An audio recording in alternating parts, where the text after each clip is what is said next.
Hayatınızda önemli bir kayıp yaşadınız mı? Bir kişi, bir iş, bir eşya, bir hayal. Bu kaybın üstesinden nasıl geldiniz? Onun için yas tuttunuz mu? Yoksa erkek olarak yas tutmak yanlış mıdır? Gelin bugün Erkeğe Dair programımızda bu konuları beraber düşünelim.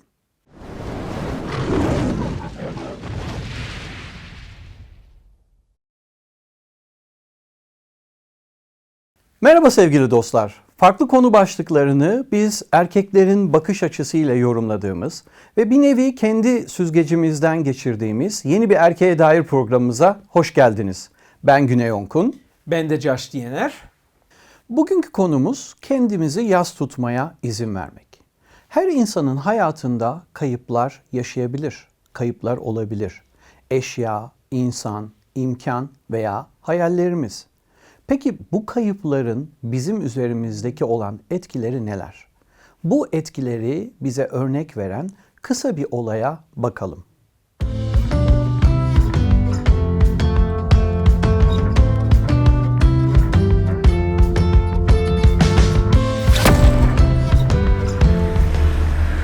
Hadi be kardeşim yürüsene. Bu şehirden de, trafiğinden de bıktım artık.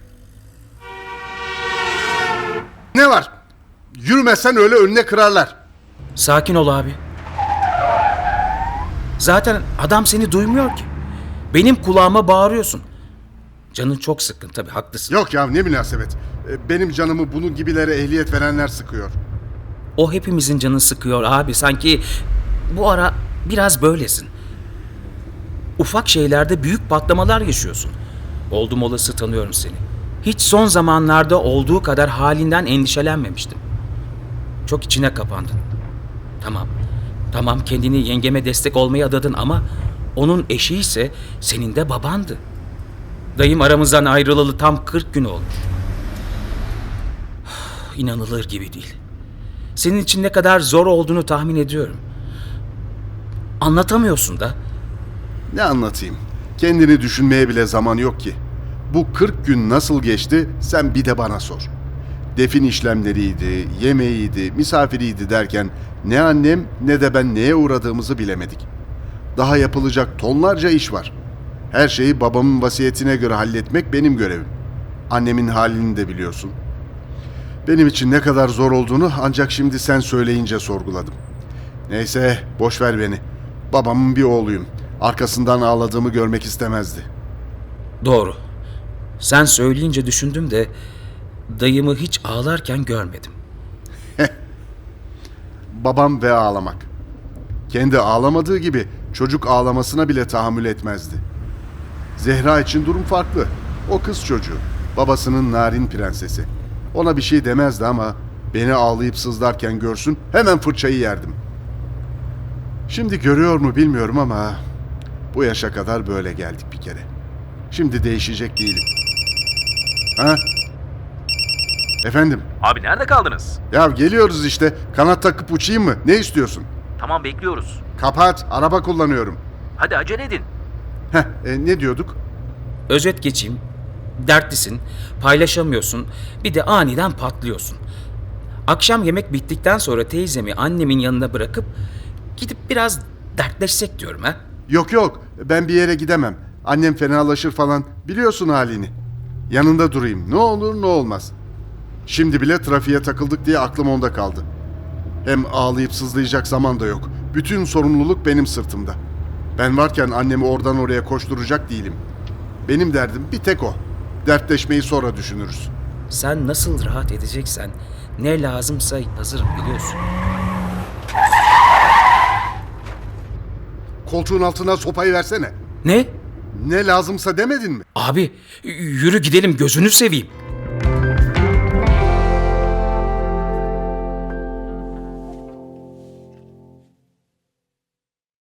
Ferit'in yaşadıklarını düşününce üzülüyorum Josh. Bence de öyle Güney abi. Yani çok zor bir şey yaşıyor babasını kaybetmekle beraber. Evet, kayıplar zaten her durumda bizi üzen, yüreklerimizi sızlatan durumlar. Ama bu kayıpları yaşadığımızda, iç dünyamızda yaşadıklarımızı da düşündüğümüzde o zaman yüreklerimiz daha da kırılıyor, Kararsızlık, üzüntü, öfke, birçok şeyi aynı anda yaşıyoruz. Bu durumları düşününce aslında bayağı zor bir süreçten geçiyoruz. Ama Ferit'i düşününce Ferit burada klasik bir Türk erkeği gibi tepki veriyor. Yani baktığımızda her şeyi kendisinin üstüne almaya çalışıyor, kendisini tutmaya çalışıyor ve birdenbire bunun üstesinden gelemeyince patlıyor maalesef. Doğal olarak, hele bir de özellikle kaybı birinci dereceden akraba, yani anne baba olunca daha da sıkıntı yaşanıyor. Bugünkü konumuz kendimize ve çevremizdekilere yas tutmaya izin vermek. Bunu daha net düşünebilmek için önce ülkemizde erkeklerin nasıl yas tuttuklarını veya tutmadıkları hakkında konuşalım mı Caş? Olur. Senin de aslında demin dediğin gibi biz erkekler yaslarımızı hep içimizde yaşıyoruz veya içimizde yaşarken sanki yas tutmuyormuş gibi de yaşıyoruz. İçimizde kalsın, dışarıdan belli olmasın gibi bir tutum da sergiliyoruz. Evet, genellikle öyle görüyoruz zaten toplumda. Yas tutarken kadınlar daha çok dövünüyor değil mi? Yani işte Aynen. görüyoruz anne bağırıyor, çağırıyor ama erkek yan tarafına böyle daha sessizce durur. Acısını içine iter.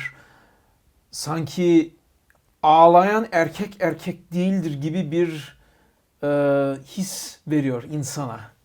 Ve izlediğimiz karakterimiz Ferit'in yaptığı gibi. Evet.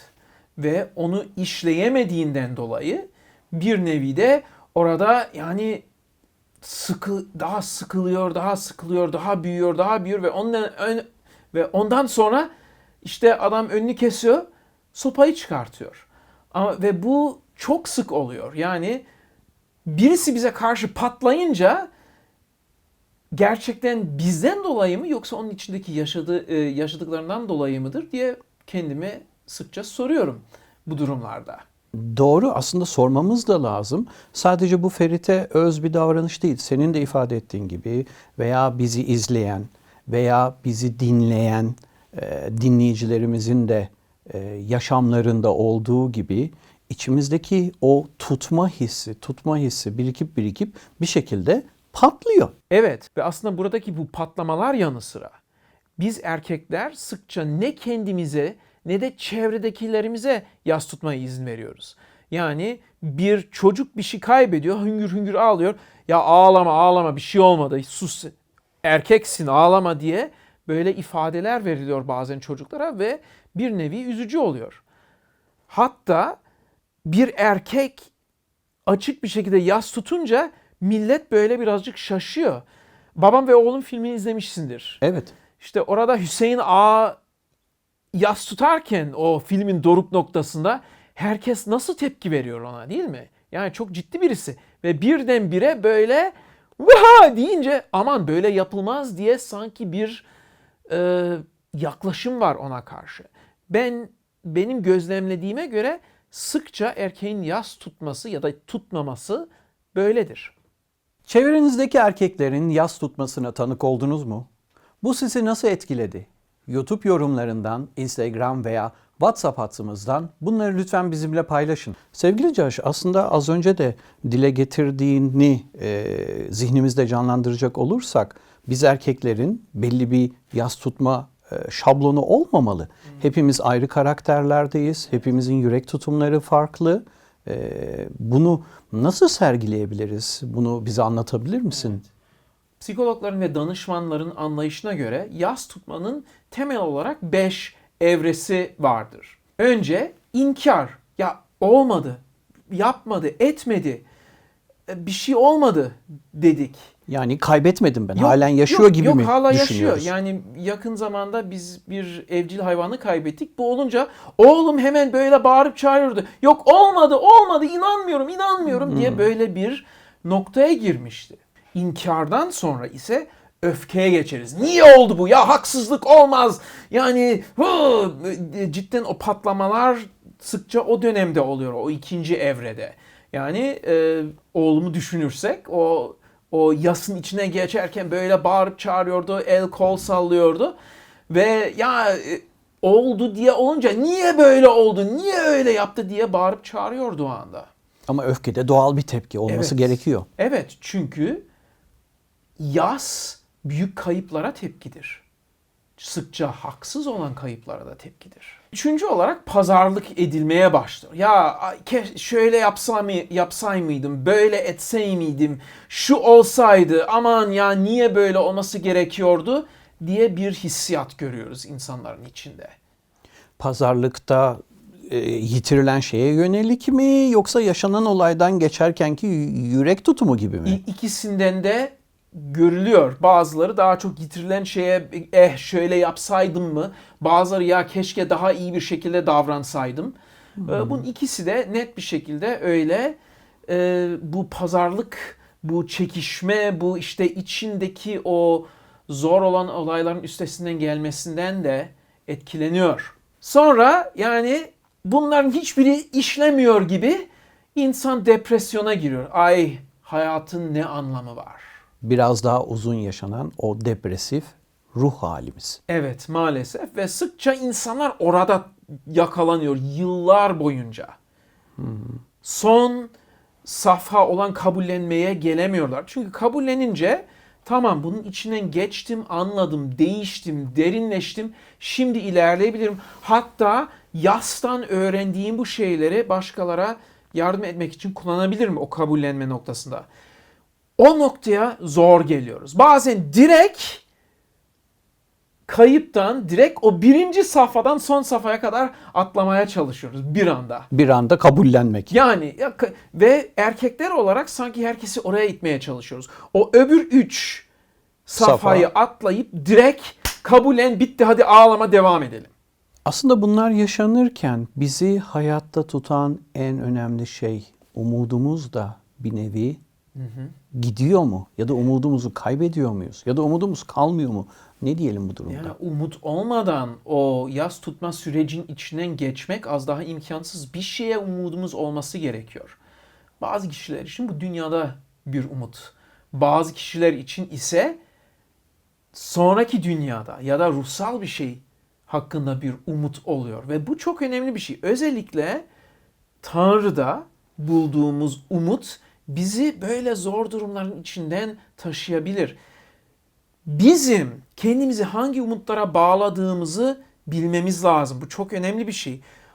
Yas tutma süreci gelmeden önce bunu bir düşünmemiz gerekiyor ki hepimiz yas tutacağız. Oraya gelince hepimiz yas tutacağız. O yaslar gelmeden önce bir düşünmek lazım. Kendimizi hazırlamak lazım. Yas tutmaya da hazırlanırken şunu da anlamamız lazım. Bazılarımız önceden yas tutar. Yani bir olayın geldiğini görürüz, kendimizi hazırlarız, acılarımızı yaşarız.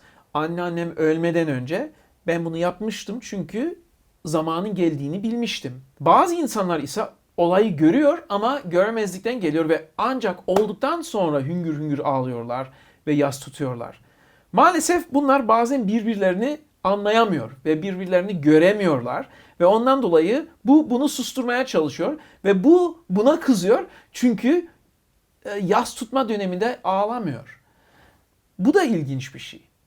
O zaman şey diyebilir miyiz? Yüreklerimizdeki sesi duyalım. Evet, kesinlikle. Olayları yaşarken. Evet. Ve kendimiz yas tutalım ve karşısındakine kendisi nasıl yas tutmak istediğine göre yas tutmasına izin verelim. Yas tutmanın 5 evresi. İnkar, öfke, pazarlık, depresyon ve kabullenmedir. Bunların hangisi sizi daha çok etkiledi veya düşündürdü? YouTube yorumlarından, Instagram veya WhatsApp hattımızdan lütfen bizimle paylaşın. Az önce de konuştuğumuz gibi bir şablonu yok yas tutmanın. Ama yas tutarken demin de ifade ettiğimiz duygularımızı da düşününce bunu şöyle diyebilir miyiz? Yazımızı nasıl yaşayacağız? Evet. Yani evet kırılganız, evet üzgün bir şekilde hayat devam ediyor. Evet. Ama kayıplarımızı da bir yana koyduğumuzda aslında bu kayıpların içini dolduralım. Bir eşyayı bile yitirdiğimizde üzülüyoruz. Tabii. Beslediğimiz bir evcil hayvanımızı yitirdiğimizde üzülüyoruz. Sevdiklerimizi zaten bu hiçbir şeyle Evet. derecelendirilemeyecek kadar ağır yaralar bırakıyor bize. Hem kırılmayacağız, hem dik duracağız, hem çevremizdekilere yardımcı olacağız. Zor bir süreç. Çok zor. Ama bu zor süreçte Ben kendim için baktığımda veya sen kendin için baktığında kendini nasıl ayakta tutuyorsun? Çevrende birlikte yastan geçtiğin kişileri nasıl teselli ediyorsun veya onlarla aynı acıyı nasıl paylaşacağız? Ya da paylaşıyorsun diyeyim. Evet, yani bir erkek olarak bunları düşünmem gerekiyor. Çünkü hem o sağlam kaya olmam gerekiyor, hem de yumuşak, sevecen dost olmam gerekiyor. Onu düşünürken önemli olan nokta şudur. Yani onlara açık olmam lazım. Hem kendime vakit tanımam gerekiyor, hem onlara karşı açık olmam gerekiyor. Ve kendim için şunu hatırlamaya çalışıyorum. Acının içinden geçerken tek başıma değilim. Çevrem var. Onlar da acı içinden geçiyor. Beraber acının içinde geçtiğimizde bunu beraber yapıyoruz. Ama bunun ötesinde de şöyle bir gerçek var. Her yaşadığımız acının içinde Tanrı bizim yanımızdan geliyor. Amin. Benim yaşadığım acıyı o benimle beraber yaşıyor. Çünkü o beni seviyor. Ve özellikle yas tutmaya başlarken, kendime bu sürece verirken bunu bilerek kendime ve çevremdekilerine hatırlatmam lazım. Demin de söylediğin gibi acının içinden geçerken birlikte olduğumuz Rab yanımızda. Sevdiklerimiz yanımızda, eşimiz, çocuğumuz, ailemiz, dostlarımız yanımızda. Aslında onların yanımızda olması bize neyi veriyor? O acının içinden geçerken ki dayanma gücünde destek olma duygusunu veriyor. Yalnız değiliz. Evet, Rab benimle. Yalnız değilim. Dostlarım yanımda. Yalnız değilim. Çocuğum, oğlum, kızım yanımda, eşim yanımda. Bu gerçekten önemli. Evet. Ve bu yanımızdaki olanlar bize bir ortam sağlıyor, değil mi? Bu Kesinlikle. ortamın içinde ağlayabiliriz bile. Ve aslında ağlamak da iyi bir şey. Çünkü böyle bir fiziksel bir bırakma var o anda. Yani bedenin buna ihtiyacı var. Sadece ruhun değil, bedenin bile buna ihtiyacı var. Bundan dolayı hüngür hüngür ağlamak iyi bir şey olabilir yas tutarken. Ve bir ruhsal ve fiziksel temizleme haline bile gelebilir yas tutarken. Ama bunu yapmak için doğru zaman ve doğru mekan bulmamız gerekiyor. Herhangi bir yerde yapılamaz ama gerekebilir bir insan için yas tutarken. Evet, kendimizi güvenli hissettiğimiz uygun yeri zaten siz bilirsiniz diyelim, değil mi? Evet, tabii. Tabii ki ben yas tutan olmayınca ama karşımdaki yas tutunca ona yaklaşımın nasıl olması gerektiği hakkında da düşünmem gerekiyor, değil mi? Doğru, önemli bir konunun altını çiziyorsun. Onu kıran bir tavırda mı olacağız? Yani bazen sadece susmak lazım. Yanına oturup bir elini tutmak lazım ya da çocuksa ona kucaklanmak lazım. Belki bir kolunu Şefkat, anlayış. omuzunun etrafına koyup hiçbir ses söylemeden olabilir. Ve özellikle de onların o arada söylediklerini aldırmamak lazım. Çünkü acı çeken bir insan sıkça olmadık şeyleri söyler. Maalesef olabiliyor. Evet, yani Eyüp'ün dostları, Eyüp'ün öyküsünü biliyorsun. Eyüp'ün dostları bunu yapamadı ve Eyüp'ü daha çok kırdılar. Biz onlar gibi olmayalım. Yanımızdaki yas tutan kişinin yanında duralım. Onların söylediklerine dikkat etmeyelim ama onlar için fiziksel olarak orada olalım. Olalım ama Eyüp'ün hayatında da olduğu gibi umudumuzu yitirmeden Evet. dimdik ayakta da duralım. Evet, öyle. Acı ile baş edip yas tutarken size neler umut verir? YouTube yorumlarından, Instagram veya WhatsApp hattımızdan bunları lütfen bizimle paylaşın. Sevgili Josh, yavaş yavaş programımızın sonuna geliyoruz. Konuştuğumuz konu kendimize ve başkalarına yas tutmaya izin vermekti. Son sözlerini de işitmek isteriz. Evet. Bu zaman içinde önce ülkemizde insanların nasıl yas tuttuğunu hakkında konuşmuştuk. Ondan sonra yasın 5 evresini işledik ve iyi bir şekilde nasıl yas tutabileceğimiz hakkında birazcık düşündük. Erkekler olarak çevremize nasıl iyi bir örnek olacağımızı düşünmemiz gerekiyor. Özellikle yas tutmaya gelince biz hem sağlam kaya hem de o yumuşak dost olmamız gerekiyoruz o zamanlarda. Kendi kendimize de yasın içinden geçmeye izin vermemiz lazım ve şunu hatırlamalıyız. Tek başımıza değiliz. Kitapta yazar ki Rab gönlü kırıklara yakındır ve gönlü ezik olanları kurtarır. Bunu hatırlayalım yas tutarken. Tek başımıza değiliz. Kutsal kitapta da yazdığı gibi Mezmur 34'teki ayeti sen okudun. Tanrı özellikle acı çekenlere yakındır. Bunu kendi hayatlarımızda bizler yaşadık ve sizin de bunu yapmanızı diliyoruz. Gerçekten Tanrı'nın size yakın olduğunu hissedebilecek fırsatlar tanıyın kendinize de. Eğer yas tutma konusunda yardıma ihtiyacınız varsa bizimle lütfen irtibata geçmekten çekinmeyin. Sizi dinleyip yönlendirebiliriz. Bizimle WhatsApp hattımızdan bu konuyla alakalı bağlantı kurabilirsiniz. WhatsApp numaramız 531 529 22 74. Oradaki sohbetlerimizin hepsi aramızda kalacak. Bize güvenin. Başka düşünceleriniz veya yorumlarınız varsa bunları bizimle paylaşmaktan çekinmeyin. WhatsApp hattımızdan, Instagram'dan ya da YouTube kanalımızdan bize yazabilirsiniz. Bir sonraki Erkeğe Dair programında görüşmek dileğiyle derken yaşamlarınızda sevinç, esenlik ve üzüntüden uzak güzel günlerin olmasını diliyorum. Ben Güney Onkun. Ben de Josh Diener. Esen kalın.